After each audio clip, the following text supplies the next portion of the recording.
Guido, Desperado Mito, Javitile, Fan Chile, Papa, Mama, Lemide, Chile Coco Chile, Marodaglia, Boss Chile, Mafon Guido, Numia, Dimasho, every Dimasho, boy, Midi, Guido, every premier Uteme, Fête de Bénin, il surtout rodé, Fête des indépendants. Et puis 61 100 dans le Nadu Koita, il sort que bien le rouleur. Il est soir quand on doit dire, mon héros.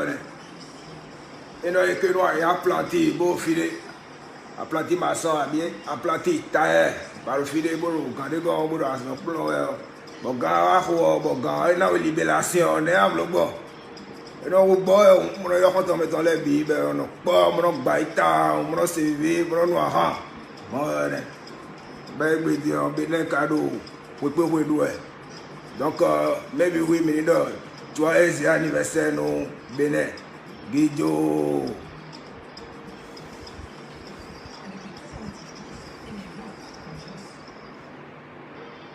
Et bien, il a dit, enfant de Bénin, debout.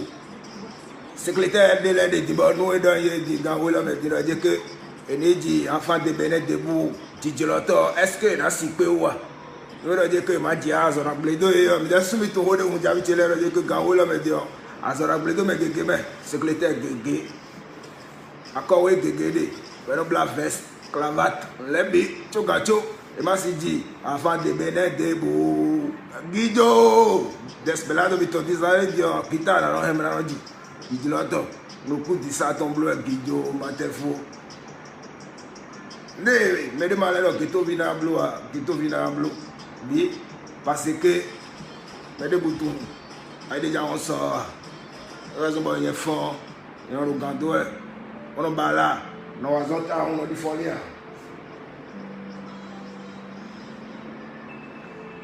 Ni partager, dilecteur,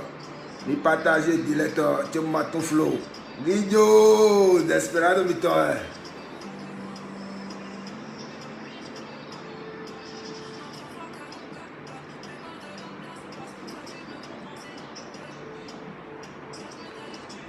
Enfant de Bénin debout.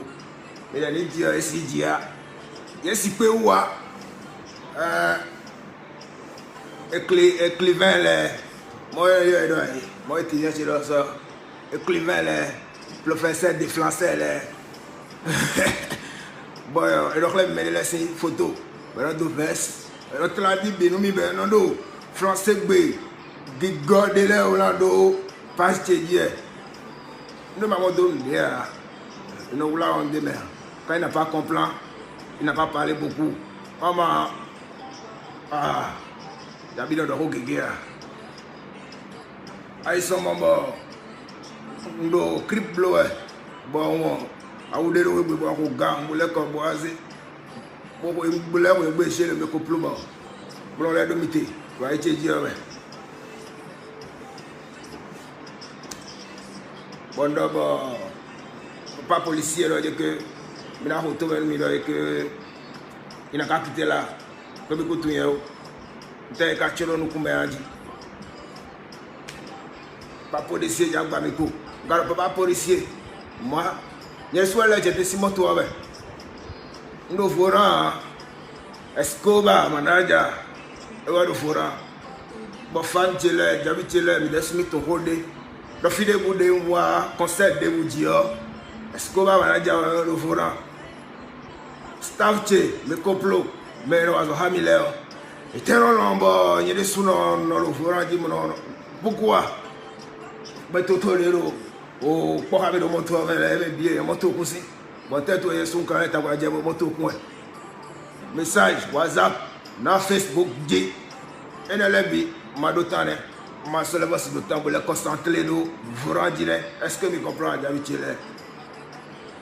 On nous va voir nous sommes gars, on voulait voir les corps. Est-ce que vous avez un carreau fourrant? Aïe, ici, à l'heure de mon Californie, Aïe, Manaka Boudron, Djiboy vira des présidents alors c'est mais là le Biba le sommet c'est dans l'autre dans quand tu es complet Bon, maya ko gambo schali dio. Mo, on laisse 4-4. Ben jawe zo. Ben disais mi yete ayé tonte au final ayé mo la witele do lié.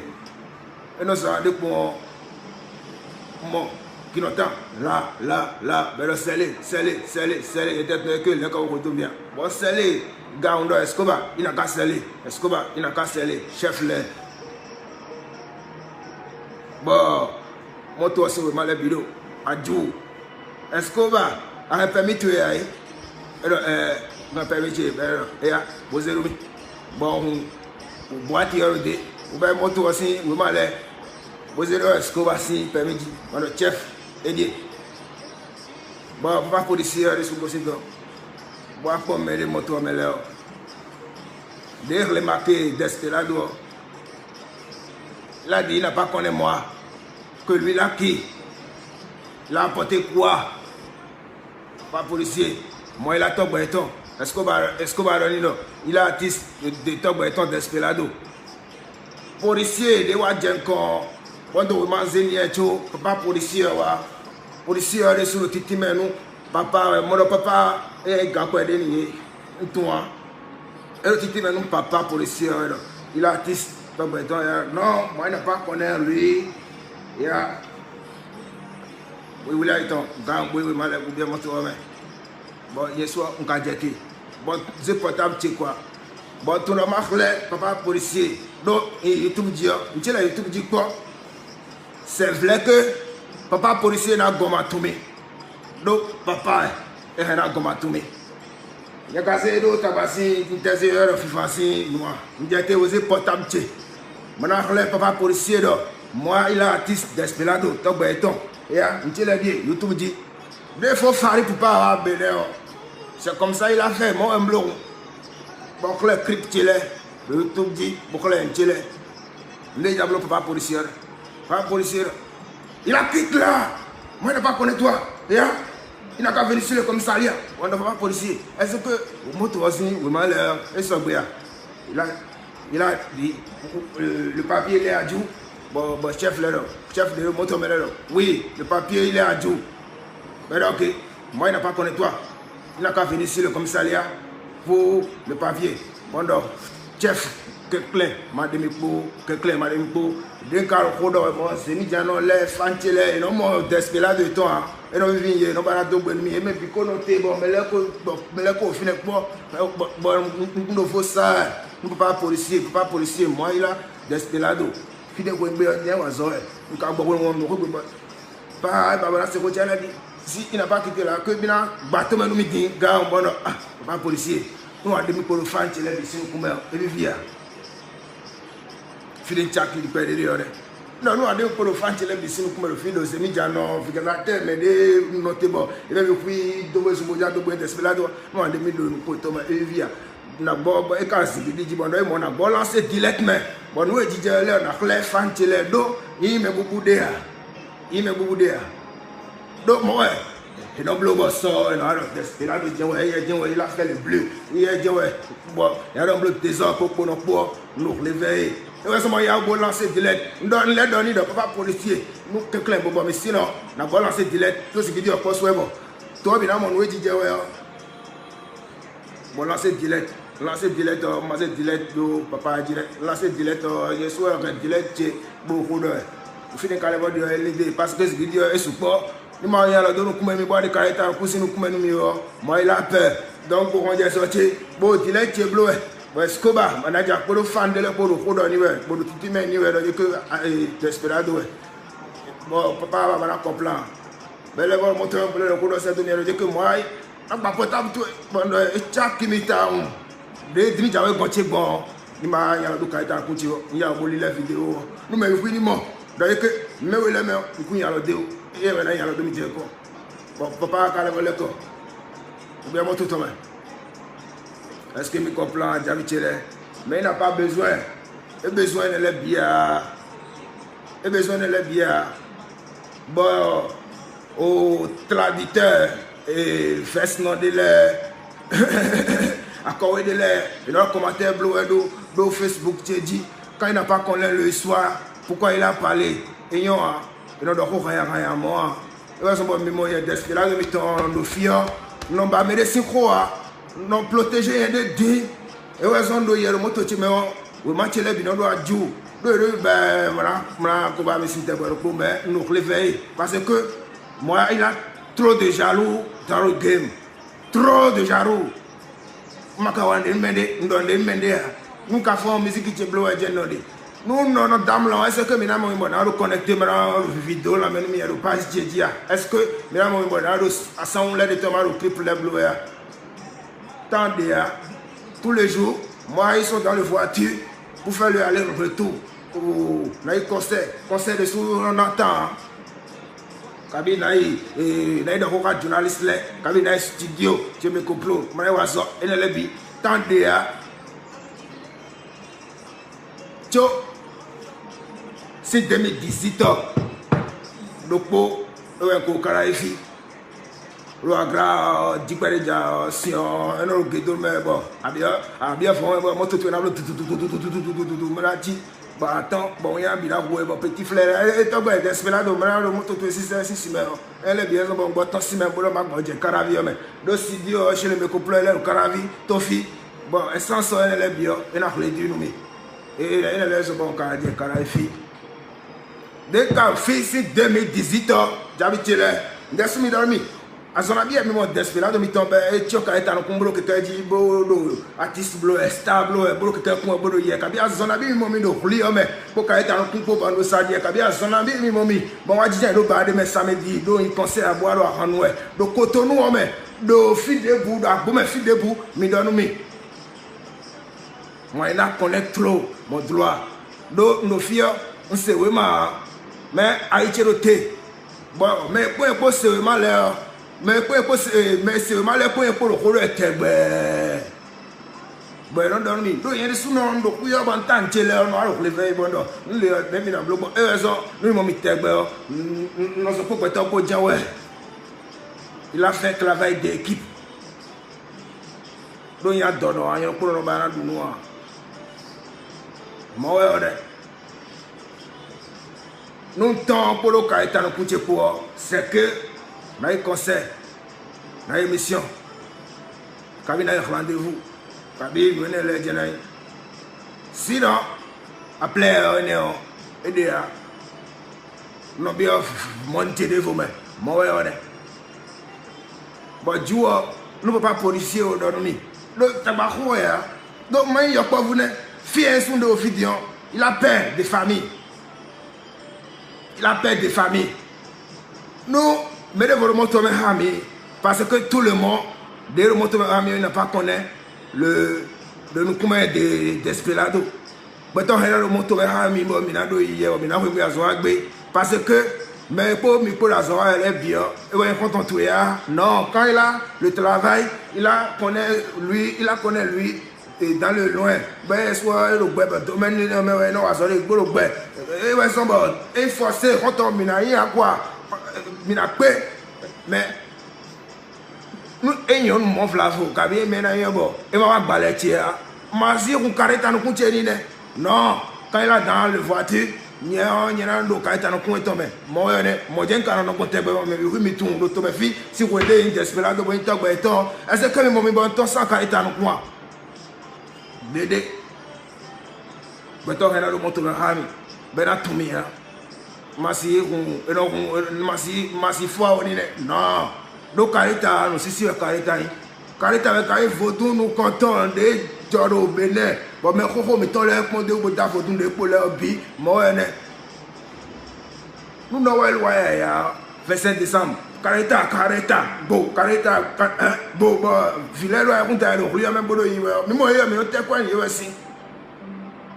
C'est parce qu'il n'a pas vu que il y a pas vous le carré tableau et on a fait mon attafoui parce que a do gras bodo garon attafoui bodo carré dans cousine comme non il n'a pas fait ça quand il a fait ça c'est pas bien pesté ouais il n'a pas bon et non bleu moi ah il y a carré pour de parler de carré m'a vraiment pour nous coûter ouais ben ouais ah ya vite le là kabi ouais ben Beton on donne un boulot dire que tu as un babona ton compte. Moi, s'il a venu dans la maison de moi, il n'a qu'à te donner 500 000. Moi, mon coup de main. Quand j'ai m'a rappelé ton compte BD. On rappelé ton compte BD parce que, pourquoi on compte coup de main? Balai, moi, nous avons balai, on peut dire à balai, on a sous 500 000, mais on va pas balai. Par exemple, Titi, bon, il y a un regard au coin de mon cahier dans le salon, ta caméra, tout est là, tu câble. Non, moi, il a trop réveillé. Trop de réveil. Trop. Baby, ouais. Il y a 500 000 dollars, on m'a caché mes filles. Parce que quand il est dans le coin, c'est un des Aziza, c'est un des boîtes d'espérado de l'auto, mes filles. Et quand on peut, dans le gourmet, mon de Aza, si Tania, le gourmet, faut dire, est-ce que mes complats? Je suis bébé dans des pour faire les signes, je suis bébé dans des Aziza, si Tania. Et moi, je vais préférer le mouli. Maou. Donc, mes filles, nous avons mes arts, nous avons mes mangements, et nous nous protéger. Mes filles, nous avons mes jarretiers, mes filles, nous avons mes mangements, et nous nous protéger. Nous avons le bonheur. Parce que moi, il a quitté de loin, trop loin, dans le ghetto. Il y a un giro boîtier, mais on tourne. Expérience d'indoor, il y a le point où on tourne. Et on va nous relever, bref. Je vais raconter l'histoire créée de nous. Nous comptons des rondes à construire le FIFA le président, à nos Newton, bon, l'école de ça, mais tant mais mon tour bon, quand tu me complot et les amis, il y a pour faire manager à l'époque, tant mais pour faire manager pour la Zoa, même Bibi. Bon, mais là, quand c'est concert, 2 heures, 3 heures, mon. Quand tu me complot, et c'est une base d'arroi pour tomber. Mais la dauphine va rendre ça au cou, mais le colo qu'on a bado. Mais le Rasta, il n'a pas fait le mangement. Nous, le concert, bon, nous cigares, autant l'air, nous vin, whisky, nous tiens sur nous parlons, les vidéos là, mais Guidi, Guidio. Bon, le concert, bon, aussi concert, nous avons bossaté au mlaïn. On peut casser. Bon, nous avons caravi à étudier. Bon, le fait manager, vous savez, c'est le final. Posez vos amis, nous, mais nous ne savons pas. Bon, nous Japon, c'est nous. Le fait manager, ok, ben, c'est me dit, donc, quand tu as manager, vous non, on dénonce ça, nous, nous, à Californie, tu dis, tout de l'ordre de quota. Quand tu vois, disais, vous non, ça, nous, finir ça, télé pour les cours de final. Mon web 110, le pot, nouveau plan. They are willing to do it. Ben ko si ton ben we deji mi de ka keke mi toji mo mele yi nu ko pere ko lile scénario do po jabi le melo keke we re e ka do tele ya e do choko to pa gbo mo do samedi e so me ma do tele ya ben le ga mbo ko do mi bon na se ne ko na se allez mon do ha il a qui yo jabi we yen ghetto me soudé roulier me soudé on a pour nous le clé mais on a compris mais on sait les gars maman pour nous intébadé à ce temps avec oui maman va aider quelqu'un c'est man pour merci quelqu'un pour comme des nika zamé après identité tout il a dit de maman il a sauvé ça il dit comme ça les avant donc fin ba on clomo to ça fait blon lebi tu vois ma tu vois non fin ouais moi il n'a pas connaît toi bon en tant que Jabio, Massif Gonja, que blacage n'a bloqué, nous sommes là défendre des pédias. Bon, on a défendu des pédias, cracra, mon pont, tout, bien mon logiciel pont. Regardez tous les yeux. Bon, il a quoi? Moi, il a fait quoi? Bon, c'est mis dans le lait, j'ai le sang, c'est mis dans le lait, que bon sang, et j'ai ténodi. Bon, voilà. Ah, moi, il avait acheté pour le mangement de Japon. Toi, il a qui? Commissaire, moi, il a commissaire, le commissaire de Central, Calavi. Bon, il y a un cassi pour la main, Gandaro. Bon, un cassi pour la main, Gandaro, pour Mississippi. Parce que maintenant, le plaquage bleu de ça, mais 817 000 carrés. Et dans mon moto, on a un complet. Dans les raisons de 2000, tout le monde est-ce que je suis un 4 mitons 4 de clair que pour nous gagner là, on a complet. Bon, nous bois, gars, et de rodéa, et de 4 ans, pour mon 4 ans. Bon, pour les 4 ans, fait un manager. Bon, les sous mon, pour nous laisser, venez déjà, mon chef d'Irungo. Bon, chef, moi, il a Desperado, Togo et Tom. Moi, il conseille de l'école, on va essayer de faire un beaucoup. On a deux carrés dans le coin. Parce que quand le conseil a fini, il y a un rebelle, il y a des carrés dans le coin au balai. Mon bien, j'ai déjà tiré, moi, dès qu'on a aussi conseil, ça qui tire le métier, moi, il a mon carré dans le coin dedans. Mais comme là, donnons-nous ça, dormir. Moi, il y a quoi le pot. On a fait le 1. Pérenniser et carte d'identité téton. Bon, donc, rien. Le moto téton.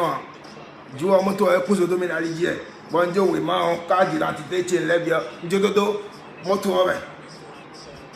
Mais comme plan, j'avais tiré. Fait une manager de soir, et sous quel bon, il y a des sous-temps. Patron, il a mis la fouille. Vous avez fouillé quelqu'un qui a fouillé. Là, que nous coûtons au Tchabouda, Mafla, bois le yes en mer. On a le haut des bois, chef. Et chef, il s'est quitté. Et il s'est quitté, il a fait l'ouverture pour le sac. Nous avons des commissaires centrales, Zoukaton, et Blobet, Chouamio. Dès que moi, il a Desperado. Nous avons dit que quand il a coûté le sac, il y a des sacs qui ont dans le sac, beaucoup de sacs qui ont beaucoup de et dans le main, il a fouillé, il a tourné, il a retourné. Et il a dit que moi, je suis signe de demain, même quand il a un coup de main.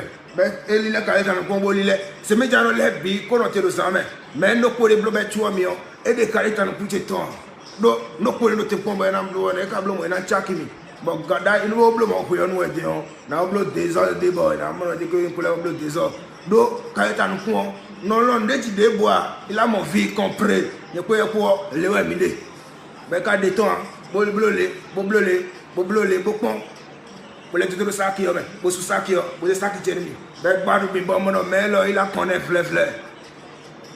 Et tout, balai nous. Mais non, dès que je vais me mettre bien, si je me dois avec. Parce que nous tournons à ouvrir mes médias donc il y a des missions à ouvrir l'homme.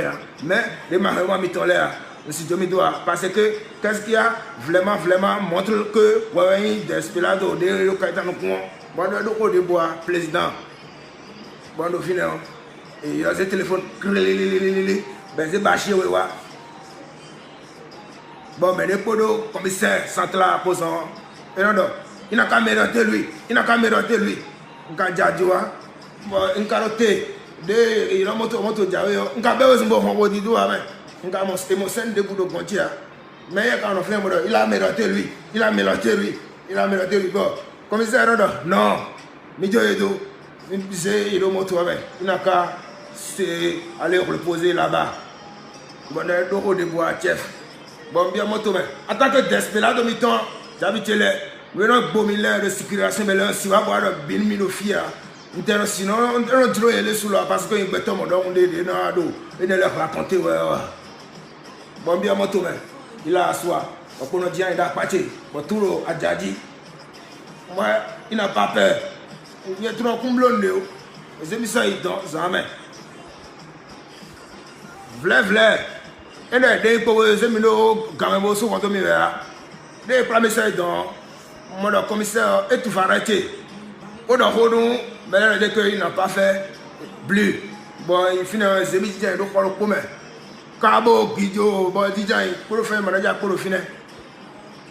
Il y a des dames, on a fini le portable chez eux. Et les zémi, ils ont fait prison, si mais bon, nous avons fini de travail.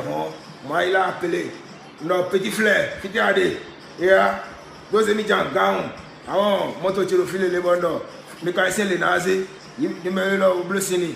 amo we match le fini zewa ba e be we match le wa mi de be we match le wa commissaire yule kaka mono e damlo tu na wa pour 11h midi ça veut dire les rouvres aussi Desperado mi tomber ko do nu amen ndu nu amen conseil ko si ma rouvre si mi e ba ko ngbe ndu ko gbe me fala kala me bon ndu nu a bono fene kaka ba ko mo bon damlo ndesita siga ko je ko ko me po potassium ka o to le bi ntulo ay mo je no ese match la mi o mo la quitter bon bon commissaire do midi mo le bon que ni fatigué nous avons mis dame que il n'a qu'à faire l'excuse bon zéro match là ni fait plan bien biloton mais doaga pour ta climatiser mi bon to il on repose fin bon zéro match là ni il a contrôlé de contrôler ben so gbe mo que quelqu'un seulement le bidon a joueur et là il n'a qu'à partir mon merci chef de haut de bois histoire comment il a trouvé le fan. Moi, il a respecté trop le policier. Moi, il a respecté de trop. Donc, le Rio Médaille, bon, coton, nous, les billes. Bon, pour bien, nous, camions d'adaptation, mais pour plonger les. Donc, les canaux, non, bon, on a des problèmes comme des bois. Pour le canita de Koundé, nous, nous tirons un peu. Donc, c'est vraiment a été carotté. On a des avocats, bon, nos camions avocats, c'est un problème debout, au début, on a avocat qui peut donner. Comment il a fait? Comment il a fait? Ben notre team ennemi, bon notre tourné dans nos bon, ouais on est habitué. Est-ce que me comprend? Donc c'est vraiment au mais il tire le thé. Non non il est. Parce que me dit de à grâce feu mais. À grâce un gossi, vous dites que journaliste là le terrain. Bon quoi ouais nous. Bon quoi ouais nous dit. Il a fait arrêt. Arrêt. Le feu mais à bamba, vous de tout le temps, crac, allez, putain câble.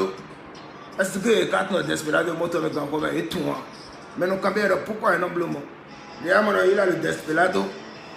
Bien me match là, bon dans vite le dos, aussi va bon mais bilo pour mieux, mais le bilo, mais les on peut écouter le bilo pour mieux. Bon quand noté, il a respecté le policier. Il disait au match là il a fait le contrôle. Ben moi je dis que le bilo Adjou, Guido l'a continué. Zamessian Zoé Noah, Tabitile. Zamessian Zoé Noah, chaque jour. Pour le concert, concert, le concert 17h, nombre concert de 23h, 0h, 2h, 3h. Donc, je suis là. Ko njai bo tenu meleni ba bo agore ko je gbeje na desi bo gan ka hiwo ba me je ki goje o kan la bere moi na ze moto bo na wa so che bo iko che mo esi chwa kana buje o ko no le na dote bo no te cool en tant que clasta Desperado so bo papier chile no do aju. Mais le moment, il soit nos sécurités médias parce que nos filles médias d'ailleurs il y a mais we are no best down but best channel on no check me de le but best channel on cadeau de we are mi défendre les raisons donc trop de filles il a rejeté j'ai filé boy non na bala wala ndon mi wesu mo no check ida e bo no 2400 ti mo kwanti la chele bi bo no do gbogbo egba apodo la meni mi bo gbele Chakilo la menu mi bogle me ko le aro budo che bro sisi ni e be no fonte gbe de son do ko mi Desperado no jinwe mais ina ka fele blole nu to na inu kon no aye lo mi din tololo din bo do je que blole nu to na inu kon moi il a trop fait le penser on est amené du temps mara ko de ado mi mara ko de na de si me bon mo we na me bi si ko we no se we so nu tombo no yero fi de bo mo fam che le no de po a et was mondo asonambiwe mi momi Desperado togbe tombo no sadia ko kai tan kunpo beaucoup tonu ben na je que azo wa no mi se photo don domi no ma pon no commentaire mais file je nai tabi na plate apporter kabi na file bo jan honu ko nye Desperado on 40 tegbe pour kai tan ku che ko asami de ko si ko gbe ya mara ko ndu do kale fu cheji ya ko si mana ko ndu do kale fu cheji ya ndo ti to si fo mo pono we le be keke awoju bo mo moto se do moto ja we si fo me no te do fo anji e no te pon mi e be donc rendez-vous ka bon je fo anji le je fo anji o me no ko je te gan bo no te do ali te ti bo do ila sele nka sele nka we ka eta nkuchia ka do moto be cool pendant il n'a pas accompli moi. Toi il a qui moi n'a pas connu toi ya. Tu as été contrôle. Ya ta moto aussi lumière. Vous êtes tous à l'eau comme midi. Et puis via matière artiste mi ton le poids desplado mi ton le poids mi dans de pour moi. Ben j'ai moto me fouiller dit. Bon, on a donné mi non le lever, on t'en pas bon non et quand il gagne les de moto mais parce que tout le monde ouais alors il y a un policier là quand il a jarou de toi il a clé problème pour ouais il n'a pas qu'un artiste d'ancien roi soit moi ouais ben c'est quand il est en coin il a fait quoi de ça toi béton ouais il a moi il n'a pas connu toi bon quoi il va nous dans le mais la bang bang bon mais les non qui dit maintenant et vivia mais non pas best pour et vivia beso de nous le chat qui me les pour me les ba wana wana e ka machia parce que le fio dagbe mi de ton yan non le et si tu te pour dire que yan a mon policier mara musique ni policier pour des policiers pour non jamais moi il n'a pas fait ça bon pour nos sokato les soirs il est tout mis mais trop que un coup de mot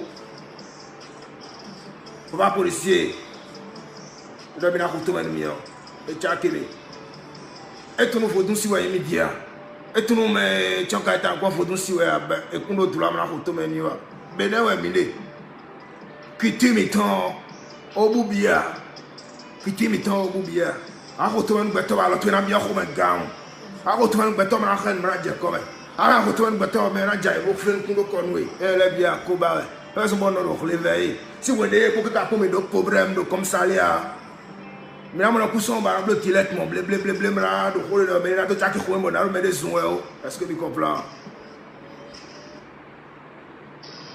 bon bien de mes fans là on a nommé de desperateur ah malombono est fiancé oui au ben malombono est ni do pour le déplacer au ben bloc dilette nous mais dilette les bas mais bloc dilette nous mais bon et au fans les milo sur l'oiseau avec quand moi parce que ça va problème à quoi est tombé de la bonne vie là mais nous fanny ton là moi mais nous pouvons donner policier mi ton là et on a comprend mais parce que mi dans la sécurité nous mi dans sombo mi non le joie mais dans dit bon mi non vous le fidèle on va conseiller mais le plaît le dossier bon quand j'ai fini bon donc tout mais est-ce qu'on va conseiller de belebo de mi pourquoi mon bien non dogbe nous mais les gens non dogbe yé ben on quand de mi amon yon kuma bon on ka wande nous ya bon ka dogbe ne ba ke yan kuma mo no di che mo no wai lo mba khoa ba me fima bio tabane fita mi ze gba ko ngbe adoko o quand il a riche quand il a pauvre a go bon pata mbi en bien domédien ouais 1m50 ouais so ben no fli eto parce que tout so nya ko a ran ton gbe nya ko a man fli on a waje mo du beche no ya mi dai mati mais no po de mi na comprendre mais écrivain professeur de français là bon Rolando commentaire même rien là moi n'a pas jamais porté body savon nous mi Mosé photon dans le domaine un temps ko ka ta ku che po mais wa zo ouais moi on est concert crip rendez-vous là il prêt à porter kabina il peut m'aider ija partenaire moi on est et non il artiste de vous ben on choka dans comme aussi tout le monde boit vidéo et là c'est l'hôtel fait pain les mecs moi c'est moto fait pain les ni mais oli boni pourquoi me dessus no ba de bitampo et vivia parce que moi il a fait le joie sur le cœur de fan Bénin fan télé bien tout mais non ba tabahoa mais tabado la time boblé bon nous tchaki on non pas contrôle et quand on non ba moi non ba na do contrôle père ouais so bon si ande me comprendre panchele donc me partager dilecteur et be dimanche bon dans ma team on nous pas professeur on dit comprend et on dit que non le stade pour quand on coucher pour moi hier on dit que policier moi non et on dit que pas policier dormir on dit que mba bona toué donc dès dans on dit est-ce que me comprend commissaire au carton de final il la connaît moi et tout mais non et que adjotant ouais imbo ba mi parce que nous écoutons adjotant ouais mais on va kabir rechercher ouais tiens quand on kumbolo circulation mais bolo yi ouais et non il better rechercher commissaire les soins na auto aussi donc et t'as pas un côté ordinateur tomé et n'attend donc quand commissaire il la connaît moi bon policier à Zoville et même Rabou, les gens comme il a dit là, il la connaît moi. Papa, pourquoi il n'a pas compris moi? Moi, il n'a pas le problème. Moi, il a fait le joie sur le cœur. Desperado, moi, il tombe béton. Nous avons nous partager nous papa animaux, ils ont Facebook, nous mettons là. Nous avons nous Fanchele Motimeni, l'artiste Wemi. Le globe est amusé, mais télécharger son téléphone, c'est mon Facebook dit, ni séparé, là il y a un complant. Donc normalement, population pour les artistes pour les pour, il a fait comme ça. Alors là l'homme, mais tout gazo c'est un, moi il a l'homme là non il a aidé moi, il a quoi l'homme voilà il nous connaît musique qui tient. Moi, donc on a dit on a bon temps Angélique Kidjo et autres. Moi, je rappelle au artiste Kidjo là pour Buna Boy, artiste Kidjo là pour. Il n'a pas venu sur le Bénin. C'est estimé, tu as estimé au final. Le canon est là au final. Dibi d'abord est là au final. L'homme blanc a rébi quand aussi. Comment c'est le rap pour un poids, l'homme blanc a rébi pour un vie de l'époque. Il n'a pas jamais venu. Et blanc bon temps, et là on a déjà signé avec les non pas. On a pour quand non modo. Abadian on le tomber fio. Pour le sofa tomber. Pour y a dit pour la musique qui osé à gars. Et on a beaucoup de temps. Jaroule, les n'a pas bombé na jayo. Kaka bon ma attention mais et ça va aller quoi après on a clété pour me aider pour. Voilà, faut flair les cadres ouais. Que tout le monde a un gossi, il n'a qu'à comprendre moi. Fille un gossi en lit, fille un gossi en carton. Nous devons donner maï, sommet, monsieur. Il n'a qu'à voulu me arrêter. Et dans les 10 mois, bon, maintenant, on a les 10 mois, on a des pots, ils sont tous les gens bon, parce que quand ils ont un moto, ils ont plan, ils disent, oh, tu as qui, tu as un oblona, bon, tu as attention pour moi. Bon, les gens, quand ils ont un coin, il a dit, tu as qui, moi, il n'a pas connu toi. Nous sommes complets en tournée dans nos bons. Fanchele, il a soit mis timé, il n'a rien à nos bons. Il n'a rien à nos bons. Partager directeur, le dimanche.